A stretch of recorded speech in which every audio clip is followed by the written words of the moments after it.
Hola, ¿cómo estás? Yo soy el pastor Sebastián López y esto es Estudio del Génesis. ¿Me acompañas?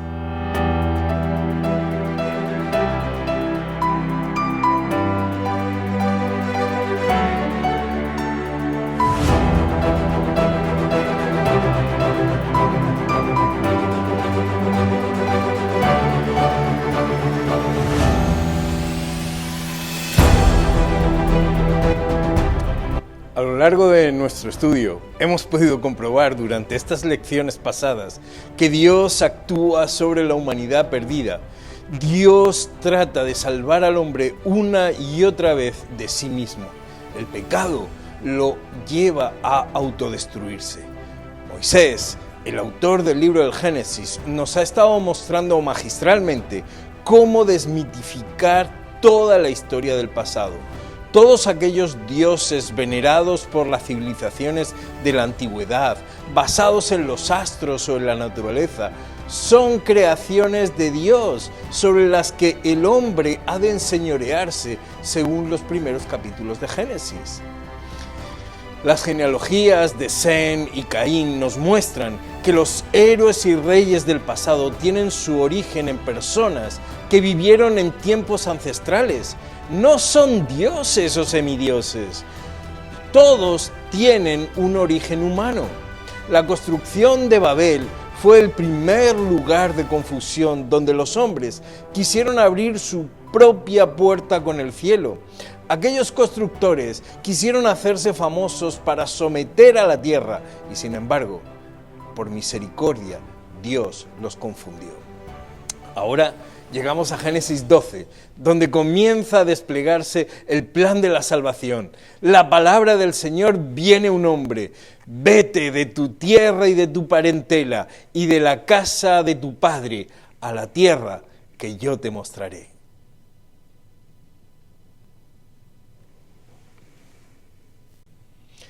El llamamiento de Dios demandaba que Abraham rompiera completamente con su pasado, con su educación y con su herencia religiosa.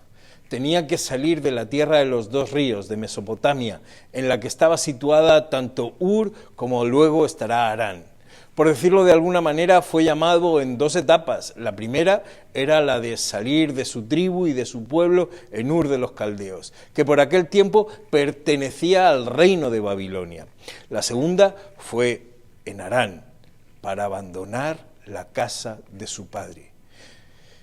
Dios promete a Abraham lo siguiente: haré de ti una nación grande y te bendeciré y te haré famoso, o haré famoso tu nombre y serás una bendición. Bendeciré a los que te bendigan y maldeciré a los que te maldigan. Por medio de ti serán bendecidas todas las familias de la tierra. Si te fijas, el llamado comienza con una orden, continúa con una promesa y termina con una bendición. Estos tres aspectos importantes caracterizan todo llamado de Dios para el ser humano. Las promesas de Dios se cumplen y sus bendiciones se reciben tan solo cuando sus mandamientos son obedecidos. Generalmente, los seres humanos estamos deseosos de recibir las bendiciones de Dios y de ver la realización de sus promesas. Pero cuidado, no te puedes olvidar de cumplir sus requerimientos. Dios está presentando ahora su plan de salvación para el mundo.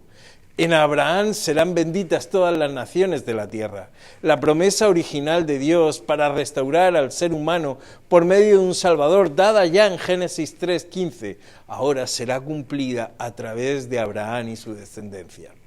Sin embargo, a pesar de todas estas promesas, hay un problema muy grande que impedirá creer a Abraham. Y ya viene mencionado en Génesis 11:30.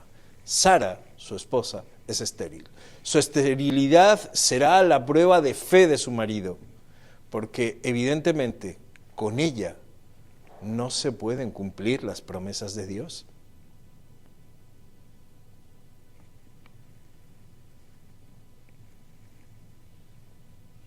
Abraham llega a la tierra prometida, donde Dios se manifiesta en Siquem. Abraham comienza a hacer su obra de evangelismo y a levantar altares al Dios verdadero en medio de un mundo pagano, el de los cananeos. Ha llegado Abraham, levanta ese altar. Dios es honrado. Luego Dios los lleva a Betel y levantará otro altar.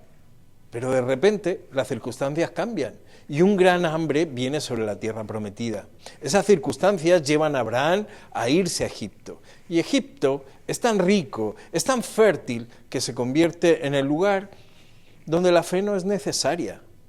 En comparación con la tierra del hambre y la infertilidad, Egipto es un buen lugar para vivir, porque la vida es fácil y la abundancia está a la orden del día. Pero cuando dejas de confiar o de necesitar a Dios, la fe también se deteriora. Abraham da lugar a sus tretas humanas en sustitución del plan de Dios. Por miedo a que a él le maten, le pide a Sara que no diga que es su esposa, sino su hermana. Pero por esta falta de fe, en que Dios lo protegería, Abraham está a punto de perder a su esposa y los planes de Dios casi se destruyen por esa falta de confianza. Faraón se enamora de su esposa hermana y viene el problema. Él entrega a su esposa a Faraón y esto lleva al hecho de despedirse de ella para siempre. Y quién sabe si... Oiga, a lo mejor este sería el plan de Dios para quitar de en medio a esta mujer estéril y darle otra que pueda hacer que los planes del cielo se lleven a cabo. Pero el texto nos cuenta que los planes de Dios no solamente son planes para Abraham. Aunque los hombres se creen los protagonistas de la mayoría de las historias, el concepto de Dios respecto a la persona la forman un hombre y una mujer. No es posible que las promesas hechas a Abraham se cumplan si no está Sara. Tan partícipe es él de las promesas como lo es Sara. Pudiera ser que en algún momento el patriarca hubiera llegado a pensar que, bueno, pues su mujer era la que contradecía los planes de Dios porque era estéril, pero nada más lejos del plan divino. Esta es también una gran lección para los matrimonios. Cuando la bendición de Dios se presenta en un hogar, ambos deben participar de ella.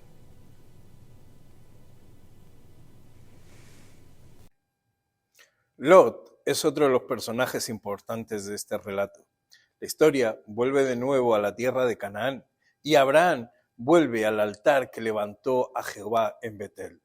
Si alguna vez Lot pensó en que él sería el heredero de su tío, ahora con lo rico que era y en la tierra en la que se encontraba ya no le hacía falta la herencia. ¿Para qué seguir más con Abraham? Ahora sí estaba delante de su propio destino y su propia prueba de fe. El texto revela que la codicia formaba parte de su carácter. La cosmovisión del uno y del otro eran muy diferentes. Aunque Génesis 13 nos informa de una disputa entre los pastores, la contienda va más allá de los pastores, involucra asuntos espirituales. Entonces Abraham comprende que la separación es el único camino de la paz. Lot ya no quiere seguir el camino de la fe que inició con su tío. El patriarca generosamente pone la tierra que Dios le prometió a él a disposición de su sobrino. Abraham sabe que él no eligió la tierra, la recibió por la gracia de Dios. Por lo tanto, qué tremenda generosidad. Lot, sin embargo, se hace responsable de la parte más fértil de la tierra, pero su labor, si se hacía responsable, debía ser la de un misionero como Abraham, dar testimonio a través de los altares y del ejemplo. En cambio, terminó queriendo vivir como se vivía en Sodoma, donde dice el verso 13 que los hombres de allí eran malos y pecadores contra Jehová en gran manera. La diferencia está en que el joven codició la tierra como fin para poseerla. Sin embargo, Abraham sabía que tenía una misión espiritual sobre la tierra, la cual tenía que ser bendecida por su propio testimonio. Una vez separados, el patriarca pone su corazón en las manos del Señor y Dios volverá a reconfirmarle la promesa. Abraham llegará de nuevo a Mamre y levantará un nuevo altar. Dios continúa dirigiéndose un camino.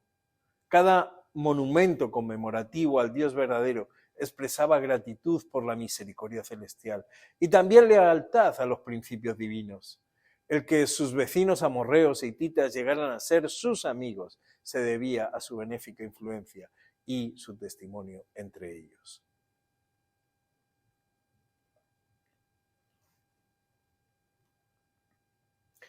Como si se tratara de una broma de la vida o del karma, dicen ahora los impenitentes, llegó la guerra. Una coalición de reyes mesopotámicos se lanzan sobre los territorios cananeos. Estas fuerzas se coaligan para castigar a las ciudades más importantes de la llanura fértil del Jordán. Y Lot y su familia están allí. Son tomados prisioneros. Me imagino a Lot llevado cautivo junto a su esposa y sus hijas. Me imagino aquella situación tan terrible. De ser ricos y prósperos, pasaron a ser esclavos para siempre. ¿Cuánto se arrepentiría de la elección que había tomado? ¿Cuánto se arrepintió separarse de su tío y del Dios que lo protegía? Debió pensar que ya no había salvación para él, para su esposa y para sus hijas. Serían esclavos a partir de ahora. Su elección les llevaba de vuelta a la tierra de Mesopotamia. Toda su familia, incluido él, serían vendidos y separados. Salió de allá rico y próspero y volvería vendido como un esclavo, en el mejor de los casos. Y de repente, en una noche, apareció su tío para librarlo. Algo increíble sucede aquí. Dios salva no solamente al ingrato Lot, sino también al rey de Sodoma, aquellos que eran tan malos contra Jehová, que decía el versículo 13. Esta es una gran amonestación a esta ciudad para que se convierta, para que se arrepienta. El hombre de Dios ha hecho posible su salvación. ¿Reflexionarán sobre esto los sodomitas? ¿Se arrepentirán de sus malos caminos? ¿Cuántas cosas tiene que hacer Dios en nuestras vidas para que nos demos cuenta de su misericordia y su perdón?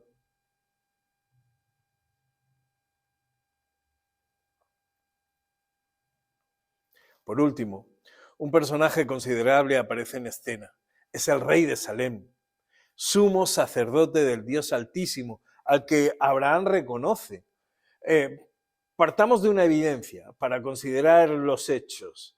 Que hubiese un sumo sacerdote requería que hubiera un grupo de sacerdotes, que hubiera un templo y por ende un grupo de creyentes que aún adoraban al Dios verdadero entre los cananeos. Esto nos debe hacer pensar que Dios siempre tiene fieles en lugares insospechados, que dependen de su gracia y de su manifestación gloriosa. Abraham le entregará los diezmos a Melquisedec de sus ganancias y nos dejará un ejemplo maravilloso de colaboración con la obra de Dios. Reconoce que este gesto, que Jehová es el dueño de todas sus propiedades. El Padre de la Fe es un ejemplo para todos los que desean servir a Dios y participar de las bendiciones divinas. Como en los días de la antigüedad, las promesas de Dios son todavía válidas para los fieles que devuelven su diezmo. Dios todavía está listo para cumplir sus promesas y bendecir ricamente a quienes, como el patriarca, le entregan fielmente sus diezmos.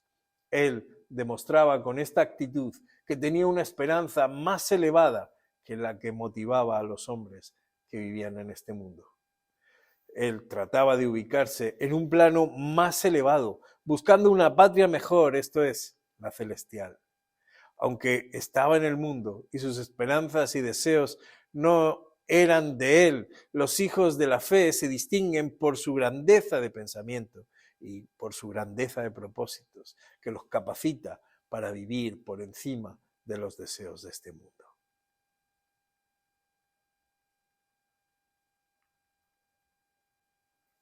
Llegamos a la parte final y establecemos algunos principios. En primer lugar, si Dios nos llama a una obra y a una misión tan sublime, debemos o tenemos que abandonar nuestros conceptos personales, nuestra cultura, que no son de Dios, y diferenciar claramente entre lo que es de la fe y lo que tiene que ver con preconceptos humanos, muchos de ellos heredados de nuestra tierra y nuestra parentela.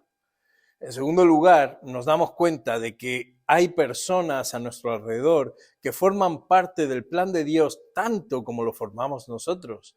Dios es quien hace los milagros maravillosos para que todo esto suceda, tanto en ellas como en nosotros. En tercer lugar, diremos que debemos ser conscientes de que Dios nos ha llamado a crear altares a lo largo de nuestra vida, altares que marcan nuestra experiencia con el Señor, altares de gratitud por las bendiciones recibidas, altares que señalan sus promesas para ser bendición no solamente a nosotros mismos, sino también a los que nos rodean.